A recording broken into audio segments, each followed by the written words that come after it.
Shalom. First and foremost, I want to give all praises and glory and honor that's due to Yahweh, Ba'ashem, Yahweh Shai, Ba'ashem Rakakadash. I want to give double honors to the elders and the apostles of Great Millstone. Peace and blessings and salutation to the hopeful elect. Those in this gospel abroad, lifting up the standard of Yahweh, Ba'ashem, Yahweh Shai, wherever it may be. This is just another lesson through the Spirit. Those would be edifying. It says, Pentagon officials reveals tantalizing 7-minute account of glowing blue UFO, which emitted enough energy to power a small city. Wow. Now, allegedly, they saw this UFO, this chariot, back in I think it was like 2013, if I'm not mistaken. Because it's a guy that's actually speaking on this, like about a 45-minute interview.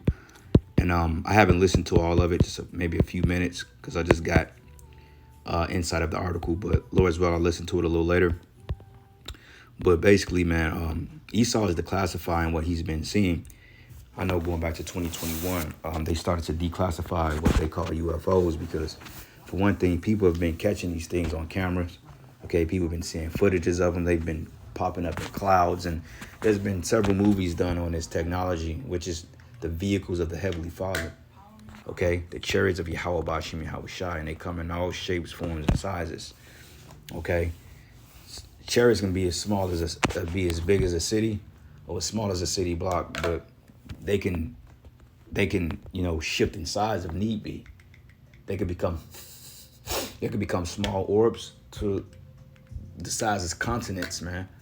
And we know that the fathership that Yahweh Shai is coming back is going to pretty much block out the whole atmosphere, which is going to be a horrific but beautiful sight to see. Beautiful for us, horrific for you, but we all going to be a little taken back by that, like, oh shit, that's the Messiah, that's Yahweh Shai. We gonna be excited, man. Like, oh shit, the Lord coming back to do his thizzle, But it says the U.S. Department of Defense contractor's tantalizing encounter with a giant glowing UFO has sparked 10 years of research and 2 patients inspired by this encounter. 3 witnesses, including the Pentagon's engineer, report that they captured electronic evidence of a barbel UFO, half the length of a football field, and glowing in an eerily indigo blue. It says the craft, they said, flew silently over an old logging road in southwestern Ontario, Canada on August 28, 2013. Near the trio had camped for a hunting trip. And basically they've been researching it for 10 years, so they just bought this out recently.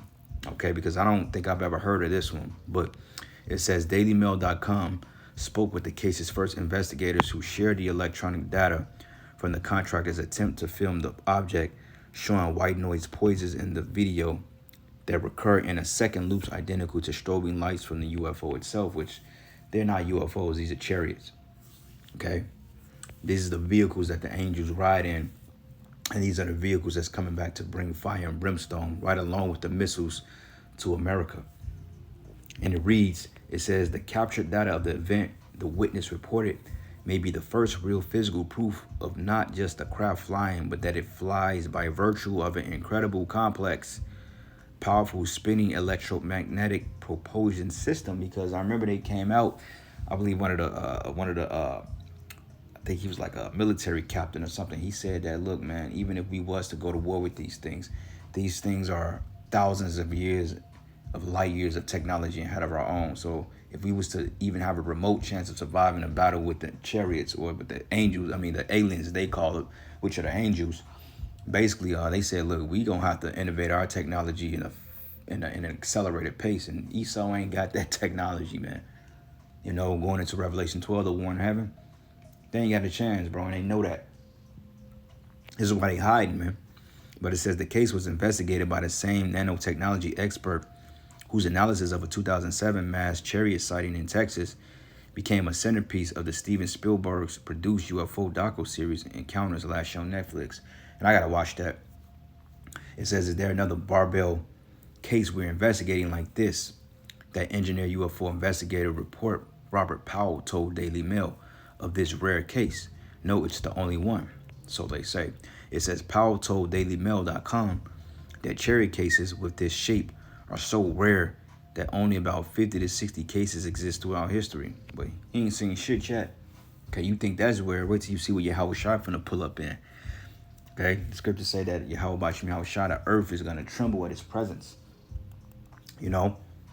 Also, hey, the Lord said he should descend with a shout of an archangel. So it's going to be a war beat. It's going to be a war tune when he comes back. Because when he literally, when his chariot breaks this atmosphere and it touches down on this planet will not be able to contain the presence of Yahweh Shai. It's gonna be too physically imposing and too physically intimidating for anybody to withstand. That's why the scriptures say that men hearts fell in them of fear for what's coming on the earth, because when they start seeing these things outside of the little strobes of lights that we see from time to time, when they actually see these ships in its entirety, that's when people they're gonna, oh, we done fucked up. Yeah, and you done fucked up big time, because the Lord is coming to get us with fashion, man. All right. But it says Powell, whose new book on UFOs have garnered praise from the former defense intelligence official Chris Mellon, personally visited the contractor's lab and worked with him on analyzing the eerie interference on his UFO video. It says he gave me a tour of the defense facility, and Powell said who vetted the source's identity and biographical claims. Oh, give me damn.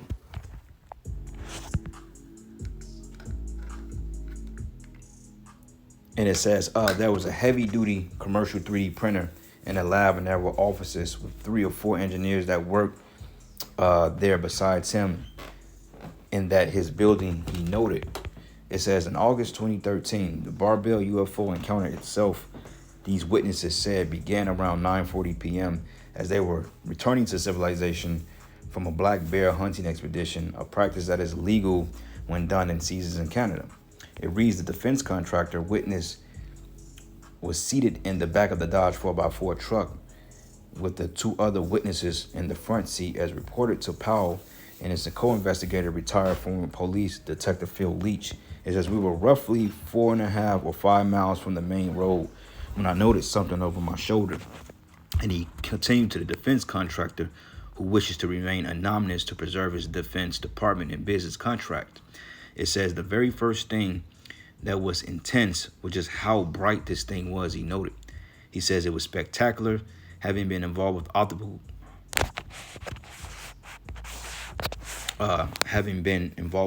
systems in the past. We're talking about the vehicle that looked like a stadium lightning scenario. It was brilliant. And the reason says the witness described the indigo plasma that covered most of the craft, which was bone-shaped or barbell-shaped, and extended about 170 feet long, 60 feet wide, 20 feet tall, as it flew slowly over the tree line above this old logging road. It had to be horrific. It says the craft rotated slowly around the center while emitting an electrical spark-like shower, always opposite of the direction of travel, and the defense contractor stated, but without a specific origin point. It reads, the witness said the first attempted to film the UFO with 2 devices they had on them, a Motorola cell phone and a Sony HD camera. But both devices behaved as if they were caught in a boot sequence, failing to stay on while the craft was nearby about 400 feet, leaving the witness to view the UFO more closely through the scope of his rifle. But up close, he told investigators the lights that it emitted were not incoherent light, meaning not the diffused soft light like that from a light bulb, but more like a laser light. And we know that these chariots are known to shoot laser beams, man. I think of lightning strikes as laser beams. But it says the layperson's terms, he described the light as a tens of thousands of small particles, best described as those that occur during a fountain-type firework.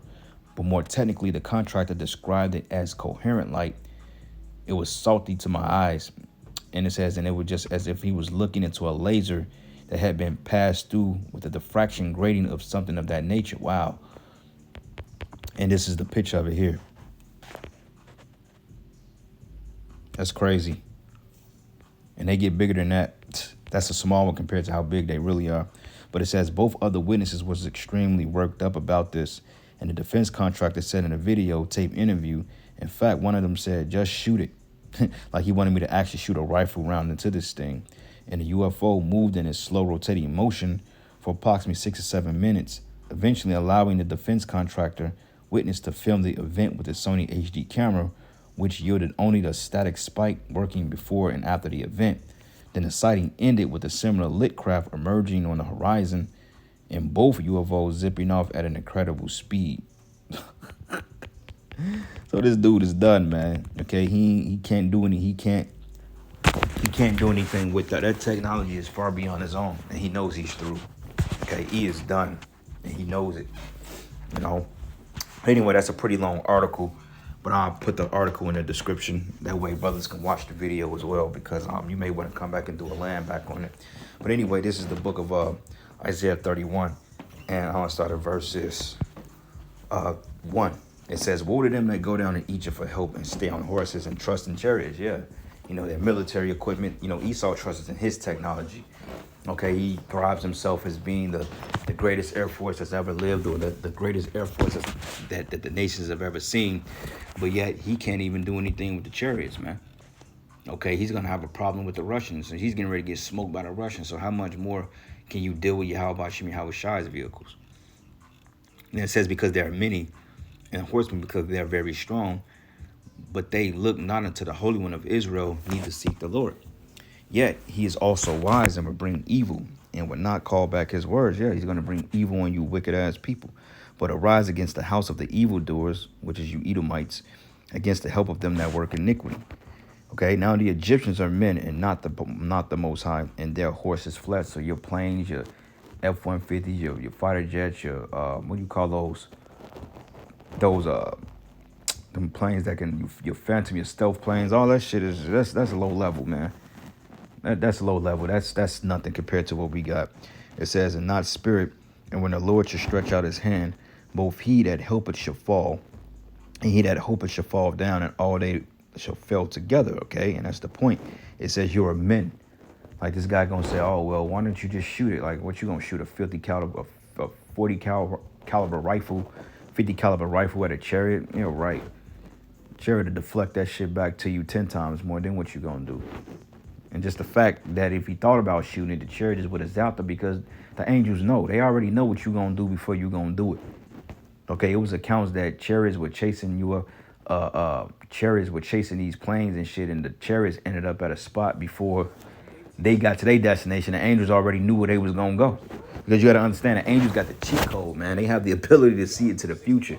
Because technically everything we going through is already written, it's already played out in a different sense. So they can go ahead of the script and say, okay, well, he gonna be here, so let me be there to counteract. They already know.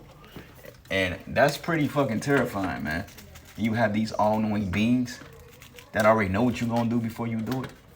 I mean, what chances are that in hell are you gonna make, especially when they know the move you gonna make? You know, always going to that concept of Dragon Ball Z, Ultra Instinct Goku. It's like he knows the move you're going to make it before you make it. Okay, so they can sit in and out of portals and dimensions and know, like, okay, I can see him being there. Shit is dope, man. You know, how like sometimes you see the future and then you already know, okay, they going to make that move. That's scary. You know, so off the rip, they already know your thoughts. So there ain't nothing you can do. It's like you're trying to fight. It's like you're trying to fight something that I already know what you're going to do. Like, how the hell do you beat something like that? This man is in trouble. And it says, for thus says the Lord have spoken unto me, like as the lion of the young lion roaring on his prey, and you're going to be the prey. When a multitude of shepherds call forth against him, he would not be afraid of their voice, nor abase himself for the noise of them. So shall the Lord of hosts come down to fight for Mount Zion and for the hill thereof. And as birds flying, so would Yahweh of hosts defend Jerusalem. And defending it, he would deliver it. And passing over it, he will preserve it, man. As birds flying, because hey, the chariots, they gonna come in formation. That's why the scriptures say that the Lord should rise with healing in his wings. Because when we get built up in those ships, beamed up in them ships, we're gonna heal. We're gonna get new bodies, man. Our minds are going to change, our blemishes, everything, all our ailments is just going to be a thing of the past. And we're going to be these some people say omnipotent, and I say omnipotent beings, all-knowing. So we're going to have the insight of what's going to happen before it's going to happen. So these other nations, they're through, you know. We literally are getting ready to be upgraded to something we can't possibly fathom. And just listening to the stories about these chariots is like, wow, you know. They called it the barbel. It looked like a weight almost. And the crazy part about it is I'm looking at some weights now, and that's the way that the chariot looked. So I'm just like, wow, that's crazy. You know? Zechariah 5:1, it says, and I turned and lifted up my eyes and looked, and behold, a flying roll. And he said unto me, what seest thou? And I answered, I see a flying roll. Okay? And he seen a chariot. Okay? It wasn't no flying scrolls or laws flow. He saw a chariot, man. Okay, and you can read about that in Ezekiel, the 1st chapter. The length thereof is 20 cubits, and the breadth thereof 10 cubits. So he's going into how long and how big it was. And it says, and he said it to me, this is the curse that goeth forth over the face of the whole earth. For everyone that stilleth should be cut off as on this side according to it, and everyone that sweareth should be cut off as on that side according to it. And I will bring it forth, says the Lord of hosts, and it shall enter to the house of the thief, and in the house of him that sweareth falsely by my name, and it shall remain in the midst of his house, and shall consume it with the timber thereof and the stones thereof. Okay, so hey, it's going to be a what they call the war in heaven, not the war in the 4th dimension. No, but actually a war between Yahweh and Yahushai, the angels, and Esau's left-hand forces. And they're going to get smashed on sight because they can't deal with this technology. It's above their pay grade. And this is why it tells us here, Isaiah 26 and 20, it says, matter of fact, let's start at verses 19. It says, thy dead men shall live, together with my dead body shall they arise. And this is the precept to Ezekiel 37, going into the valley of dry bones, okay, because we was considered dead in a dead state. It says, awaken, sing, ye that dwell in the dust, for thy dew is as the dew of herbs, and the earth shall cast out the dead. And come, my people, enter thou into thy chambers, and shut thy doors about thee. Hide thyself, as it were, for a little moment, until the indignation be overpassed. And that goes until us getting beamed up in those ships. You know, and the indignation is talking about when the destruction comes. We're going to be taken out of this place and delivered into a ship, a place of safety for a time while the Lord is destroying this place. And once the smoke clears, we're going to be brought back down to a different part of the world, you know, and we're going to do what we got to do. And the rest is history after that. I call that the beginning. And it says, for behold, the Lord coming out of his place to punish the inhabitants of the earth for their iniquity, and the earth also should disclose her blood and should no more cover our slain. Because you devils have a lot of blood on your hands, man. All right. Go here, Acts 1 and 9. I ended after this. I mean, the point is being made. So many precepts on the chariots we can go into, but these are the ones I can recall off the top of my head. All right, this is the book of Acts 1. And I'm going to start at verses 9. It says, and when he had spoken these things, while they beheld, he was taken up, and a cloud received him out of their sight. And the cloud is talking about a chariot, man. It wasn't talking about a vapor cloud. And it says, while they looked steadfastly towards heaven as he went up, behold, 2 men stood by them in white apparel, which were angels, which said unto thee, ye men of Galilee, why stand ye gazing up into heaven? This same Yahushua, which is taken up from you into heaven, shall come in like manner as ye have seen him go into heaven. So how would the angels know that if they didn't have future insight on what was going to go down? They knew. Okay, that's how they knew. And plus, the prophecy tells that the Lord is going to come back in the ships, man. And we just read it in Zechariah. Well, we actually just read it in Isaiah 24, but Isaiah 24, but Zechariah 5 tells us that the chariots are going to come as well. All right, and my last precept, Revelation 1 and 7, it says, behold, he cometh with clouds. So there's going to be more than one ship, okay? Yahushua's ship, and then you're going to have the other angels behind it. And the reason why I believe Yahushua's ship is the biggest because all the elect are going to get taken up into that ship, you know? So basically, he's coming to smite and deliver. And it says, and he cometh with clouds, and every eye shall see him, and they which also pierced him, and all kindreds of the earth shall wail because of him. Even so, amen. So when he comes back in his big father ship, hey, that's when all hell gonna break loose. But with that, all praises and glory and honor that's due to Yahweh Bashim Yahushai. Lord's way you were edified into the next lesson.